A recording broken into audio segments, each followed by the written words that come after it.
Hi all, അസ്സലാമു അലൈക്കും. Welcome back to Silnas kitchen.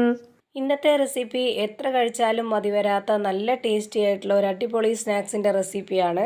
ഈ റെസിപ്പി എങ്ങനെയാണ് തയ്യാറാക്കിയെന്ന് അറിയാൻ വേണ്ടി വീഡിയോ സ്കിപ്പ് ചെയ്യാതെ മുഴുവനായിട്ടും കണ്ടേക്കണേ. എന്നാൽ മാത്രമേ ഇതെങ്ങനെയാണ് തയ്യാറാക്കിയെന്ന് മനസ്സിലാവുള്ളൂ. റെസിപ്പിയിലോട്ട് കടക്കുന്നതിന് മുമ്പായി എൻ്റെ ചാനൽ ആദ്യമായിട്ട് കാണുന്നവരാണെങ്കിൽ പ്ലീസ് ഒന്ന് സബ്സ്ക്രൈബ് ചെയ്തേക്കണേ. കൂടെ തന്നെ ഈ വീഡിയോസ് നിങ്ങൾക്ക് ഇഷ്ടപ്പെടുകയാണെങ്കിൽ ഒരു ലൈക്ക് ചെയ്യാനും മറക്കരുത്. ഇനി നമുക്ക് റെസിപ്പിയിലോട്ട് കടക്കാം. അപ്പോൾ ആദ്യം തന്നെ ഈ ഒരു റെസിപ്പി തയ്യാറാക്കുന്നതിന് വേണ്ടി ഒരു പാത്രത്തിലേക്ക് ഒരു കോഴിമുട്ട പൊട്ടിച്ചൊഴിച്ചു കൊടുക്കുന്നുണ്ട്. ഇനി ഇത് നന്നായിട്ടൊന്ന് ഇളക്കിയെടുക്കാം. ഇതുപോലെ നന്നായിട്ടൊന്ന് ഇളക്കിയെടുത്തതിന് ശേഷം ഇനി ഇതിലേക്ക് ഒഴിച്ചു കൊടുക്കേണ്ടത് കട്ട തൈരാണ്. തീരെ പുളിപ്പില്ലാത്ത തൈര് വേണം ഇതിലേക്ക് ഒഴിച്ചു കൊടുക്കാനായിട്ട്. 1/4 കപ്പ് അളവിലാണ് ഞാനിപ്പോൾ ഇതിലേക്ക് തൈര് ഒഴിച്ചു കൊടുത്തിട്ടുള്ളത്. ഇനി ഇതിലേക്ക് ആവശ്യത്തിനുള്ള ഉപ്പിട്ട് കൊടുക്കാം. അടുത്തതായി ഇതുപോലൊരു ചെറിയ സ്പൂണിൽ തന്നെ ഒരു 1/4 സ്പൂൺ അളവിൽ ബേക്കിംഗ് പൗഡറാണ് ഇട്ട് കൊടുക്കുന്നത്. ഇനി ഇതിലേക്ക് ഒരു നുള്ള് സോഡാപ്പൊടി കൂടി ഇട്ട് കൊടുക്കാം. ഇനി ഇതിലേക്ക് 60 ml കപ്പിൻ്റെ അളവിൽ 1 കപ്പ് ഓയിലാണ് ഒഴിച്ചു കൊടുക്കുന്നത്. ഞാനിപ്പോൾ ഇതിലേക്ക് ഒഴിച്ചു കൊടുക്കുന്നത് സൺഫ്ലവർ ഓയിലാണ്. മണമില്ലാത്ത ഏത് ഓയിൽ വേണമെങ്കിലും ഒഴിച്ചു കൊടുക്കാം. ഇനി ഇത് നന്നായിട്ടൊന്ന് ഇളക്കി യോജിപ്പിച്ചെടുക്കാം. ഇപ്പോൾ ഇത് നന്നായിട്ട് ഇളക്കി യോജിപ്പിച്ചെടുത്തിട്ടുണ്ട്. ഇനി ഇതിലേക്ക് ഇട്ട് കൊടുക്കുന്നത് മൈദയാണ്. 250 ഗ്രാം കപ്പിൻ്റെ അളവിന് 2 കപ്പ് മൈദയാണ് ഞാൻ ഇതിലേക്ക് ഇട്ട് കൊടുക്കുന്നത്. ഇതുപോലെ ആദ്യം 1 കപ്പ് മൈദ ഇതുപോലെ നിറച്ചെടുത്തതിന് ശേഷമാണ് ഞാൻ ഇതിലേക്ക് ഇട്ട് കൊടുക്കുന്നത്. ഈ ഒരു അളവിലാണ് 2 കപ്പ് മൈദയും ഞാൻ ഇതിലേക്ക് ഇട്ട് കൊടുക്കുന്നത്. നമ്മൾ എടുത്തിട്ടുള്ള ആ ഒരു മുട്ടയുടെയും തൈരിൻ്റെയും അളവിന് മാത്രമാണ് ഈ ഒരു 2 കപ്പ് മാവ് ഇതിലേക്ക് ഇട്ട് കൊടുത്തിട്ടുള്ളത്. ഇനി ഇത് കുഴച്ചെടുക്കാനായിട്ട് വേറെ വെള്ളമൊന്നും ഒഴിച്ചു കൊടുക്കുന്നില്ല. ഇനി ഇത് കൈകൊണ്ട് നന്നായിട്ടൊന്ന് മിക്സ് ചെയ്തിട്ടെടുത്തതിന് ശേഷം നല്ലോണം കുഴച്ചെടുക്കാം. ചപ്പാത്തിക്കൊക്കെ കുഴച്ചെടുക്കുന്ന പോലെ തന്നെ നന്നായിട്ട് ഇതൊന്ന് കുഴച്ച് റെഡിയാക്കി എടുക്കണം. ആദ്യം ഈ മാവും മുട്ടയും തൈരും ഒക്കെ ആയിട്ട് നന്നായിട്ടൊന്ന് യോജിപ്പിച്ചെടുത്തതിന് ശേഷം ഇനി നമുക്ക് കൗണ്ടർ ടോപ്പിലേക്ക് ഇട്ടിട്ട് നന്നായിട്ടൊന്ന് കുഴച്ച് റെഡിയാക്കി എടുക്കാം. ഇപ്പോൾ ഞാൻ ഈ മാവ് ഏകദേശം ഒരു 10 മിനിറ്റോളം നല്ലപോലെ കുഴച്ച് റെഡിയാക്കി എടുത്തിട്ടുണ്ട്. ഇത്രയും മതി. ഇനി നമുക്കിതൊരു പാത്രത്തിലേക്ക് റെസ്റ്റ് ചെയ്യാനായിട്ട് മാറ്റി വെച്ചിരിക്കണം. ഒരു 30 മിനിറ്റ് ഈ മാവ് റെസ്റ്റ് ചെയ്യാനായിട്ട് മാറ്റി വെച്ചിരിക്കാം. എന്നാലേ ഈ മാവ് കറക്റ്റ് ഒരു പരുവത്തിന് കിട്ടുള്ളൂ. അപ്പോഴേക്ക് ഇനി ഒരു കാര്യം കൂടി ചെയ്യാനുണ്ട്. അതിനായി ഞാൻ സ്റ്റൗവിലേക്ക് ഒരു പാൻ വെച്ച് ചൂടാക്കിയിട്ടുണ്ട്. ഇതിലേക്ക് കുറച്ച് എണ്ണ ഒഴിച്ചു കൊടുക്കാം. എണ്ണ നന്നായിട്ടൊന്ന് ചൂടായി വരുമ്പോഴത്തേക്ക് ഇതിലേക്ക് 3 അല്ലി വെളുത്തുള്ളി ഇതുപോലെ പൊടിയായിട്ട് അരിഞ്ഞത് ഇട്ട് കൊടുക്കുന്നുണ്ട്. ഇനി ഈ എണ്ണയിലേക്ക് ചെറിയൊരു കഷ്ണം ഇഞ്ചിയും കൂടെ ഇതുപോലെ പൊടിയായിട്ട് അരിഞ്ഞിട്ട് കൊടുക്കാം. ഇത് രണ്ടും എണ്ണയിൽ കിടന്ന് നന്നായിട്ട് മൂത്ത് വന്നതിന് ശേഷം മാത്രം ബാക്കി ഇൻഗ്രീഡിയൻസും കൂടി ഇട്ട് കൊടുക്കണം. ഇപ്പോൾ ഈ ഒരു പരുവമായി കിട്ടിയിട്ടുണ്ട്. ഇത്രയും മൂത്ത് കഴിയുമ്പോൾ ഇനി ഇതിലേക്ക് ഇട്ട് കൊടുക്കേണ്ടത് ഒരു സബോള, ഒരു തക്കാളി, ഒരു ഉരുളക്കിഴങ്ങ്, പകുതി ക്യാപ്സിക്കം ഇതുപോലെ പൊടിയായിട്ട് അരിഞ്ഞതും കൂടി ഇതിലേക്ക് ഇട്ട് കൊടുക്കാം. ഇനി ഇതിലേക്ക് ഇട്ട് കൊടുക്കുന്നത് എല്ലില്ലാത്ത ചിക്കൻ്റെ പീസ് ഇതുപോലെ ചെറുതായിട്ട് കട്ട് ചെയ്തെടുത്തിട്ടുള്ളതാണ് ഇട്ട് കൊടുക്കുന്നത്. ഇനി ഇതെല്ലാം കൂടി നന്നായിട്ടൊന്ന് ഇളക്കി കൊടുക്കുന്നുണ്ട്.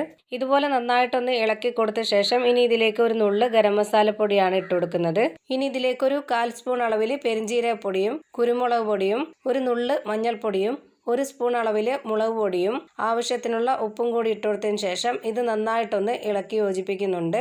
ഇപ്പോൾ ഇത് നന്നായിട്ട് ഇളക്കി യോജിപ്പിച്ച് കൊടുത്തിട്ടുണ്ട്. ഇനി ഇതിലേക്ക് കുറച്ച് കറിവേപ്പില കൂടി ഇട്ട് കൊടുക്കാം.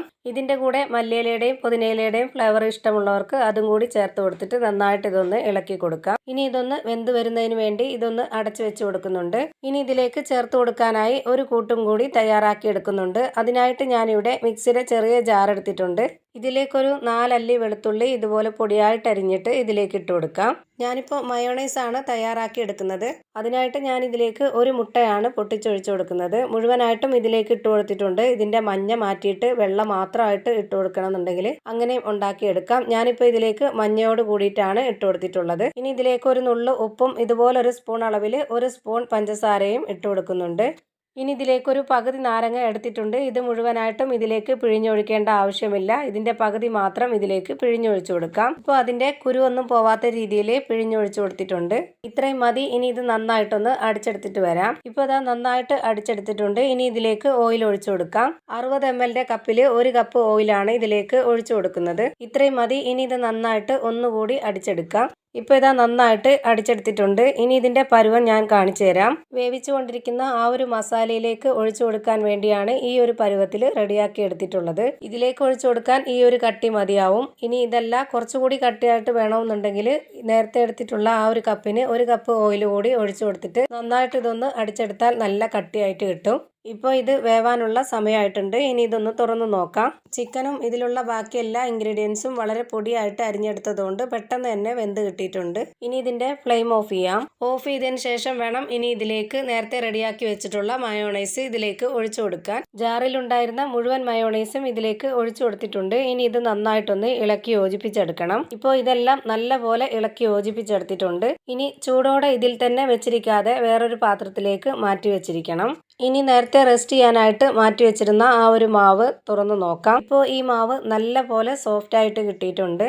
ഇനി ഇത് റെഡിയാക്കി എടുക്കാം. ഇനി ഈ മാവ് മുഴുവനായും ഇതുപോലെ കട്ട് ചെയ്തെടുക്കുന്നുണ്ട്. എന്നിട്ട് ഇതുപോലെ ചെറിയ ചെറിയ ബോൾസ് ആക്കി മാറ്റാം. ഇപ്പോൾ എല്ലാ മാവും ഞാൻ ഇതുപോലെ ബോൾസ് ആക്കി എടുത്തിട്ടുണ്ട്. 10 ബോൾസാണ് ഞാനിപ്പോൾ റെഡിയാക്കി എടുത്തിട്ടുള്ളത്.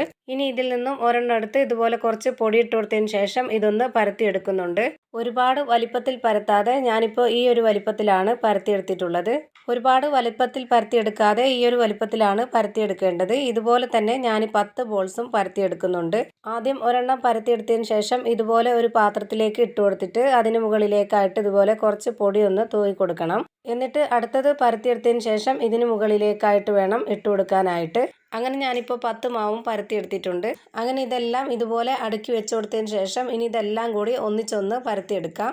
ഇതുപോലെ നന്നായിട്ടൊന്ന് വലിച്ച് പരത്തിയെടുക്കാം. ഈ രീതിയിൽ ഇപ്പോൾ നന്നായിട്ടൊന്ന് പരത്തിയെടുത്തിട്ടുണ്ട്. ഇനി ഈ മാവ് ഇതുപോലൊന്ന് റോൾ ചെയ്തെടുക്കാം. ഇതുപോലെ റോളാക്കി എടുത്തതിന് ശേഷം ഇനി ഒരു വിരലിൻ്റെ വീതി വെച്ചിട്ട് ഇനി ഇതെല്ലാം ഒന്ന് കട്ട് ചെയ്തെടുക്കുന്നുണ്ട്. ഇതേ വലിപ്പത്തിൽ തന്നെ എല്ലാം ഞാനിപ്പോൾ കട്ട് ചെയ്തെടുത്തിട്ടുണ്ട്. ഇനി ഇതിൽ നിന്നും ഒരു പീസ് മാവ് എടുക്കാം. എന്നിട്ട് ഇതുപോലൊന്ന് പരത്തുന്നുണ്ട്. ഒരുപാട് വലിച്ച് നീട്ടി പരത്താതെ ഇതുപോലെ ചെറുതായിട്ടൊന്ന് പരത്തിയെടുത്താൽ മാത്രം മതി. ഇതുപോലെയൊക്കെ പരത്തിയെടുക്കുന്നത് നമ്മുടെ ഈ മാവിൽ ഇനി ഫില്ലിങ്സും കൂടെ വെച്ച് കൊടുത്ത് ഫ്രൈ ചെയ്തെടുക്കുമ്പോൾ ഈ മാവ് മാത്രം കഴിക്കാനാണെങ്കിലും ഭയങ്കര ടേസ്റ്റാണ്. അതിന് വേണ്ടിയിട്ടാണ് ഇത്രയും നന്നായിട്ടൊക്കെ ചെയ്തെടുക്കുന്നത്. മാവ് ഇപ്പോൾ ഈ ഒരു വലിപ്പത്തിലാണ് പരത്തിയെടുത്തിട്ടുള്ളത്. ഇനി ഇതിലേക്ക് നേരത്തെ റെഡിയാക്കി വെച്ചിട്ടുള്ള കൂട്ട് വെച്ച് കൊടുക്കുന്നുണ്ട്. ഇനി ഈ മാവിൻ്റെ ഒരു സൈഡ് ഇതുപോലൊന്ന് മടക്കി വെച്ച് കൊടുക്കാം. ഇനി ഇതിനകത്തുള്ളത് പുറത്തോട്ട് പോവാതിരിക്കാൻ വേണ്ടി ഇതുപോലൊന്ന് സൈഡ് ഒട്ടിച്ചു കൊടുക്കുന്നുണ്ട്. ഇപ്പോൾ ഇതാ ഒരെണ്ണം ഞാൻ ഇതുപോലെ കറക്റ്റാക്കി എടുത്തിട്ടുണ്ട്. ഇതുപോലെ ഞാനിപ്പോൾ എല്ലാ മാവിലും റെഡിയാക്കി എടുത്തിട്ടുണ്ട്. ഇനി ഇതെല്ലാം ഒന്ന് ഫ്രൈ ചെയ്തെടുക്കുകയാണ് ചെയ്യുന്നത്. അതിനായിട്ട് ഞാനിവിടെ സ്റ്റവിലേക്ക് ഒരു പാൻ വെച്ച് കൊടുത്തിട്ടുണ്ട്. അതിലേക്ക് കുറച്ച് എണ്ണ ഒഴിച്ചു കൊടുത്തതിന് ശേഷം എണ്ണ നന്നായിട്ടൊന്ന് ചൂടായിട്ട് വന്നപ്പോൾ ഇതിലേക്ക് ഓരോന്നോരോന്നായി ഇട്ട് കൊടുത്തിട്ടുണ്ട്. ഇനി ഇത് തിരിച്ചും മറിച്ചും ഇട്ട് കൊടുത്ത് നന്നായിട്ടൊന്ന് വേവിച്ചെടുക്കാം. ഇപ്പോൾ ഇതിൻ്റെ എല്ലാം ഒരു സൈഡ് വെന്ത് കിട്ടിയിട്ടുണ്ട്. ഇനി ഇതൊന്ന് തിരിച്ചിട്ട് കൊടുക്കാം. ഇനി ഈ ഭാഗം കൂടി ഒന്ന് വെന്ത് വരട്ടെ. ഇപ്പോൾ ഇതിൻ്റെ 2 സൈഡും വെന്ത് വന്നിട്ടുണ്ട്. ഇനി ഇത് ഓരോന്നോരോന്നായി എണ്ണയിൽ നിന്നും എടുത്തു മാറ്റാം. ഇതുപോലെ എല്ലാ മാവും പരത്തിയതിന് ശേഷം ഫില്ലിങ്സ് വെച്ച് ഇതുപോലെ നന്നായിട്ടൊന്ന് ഫ്രൈ ചെയ്ത് മാറ്റിയിട്ടുണ്ട്.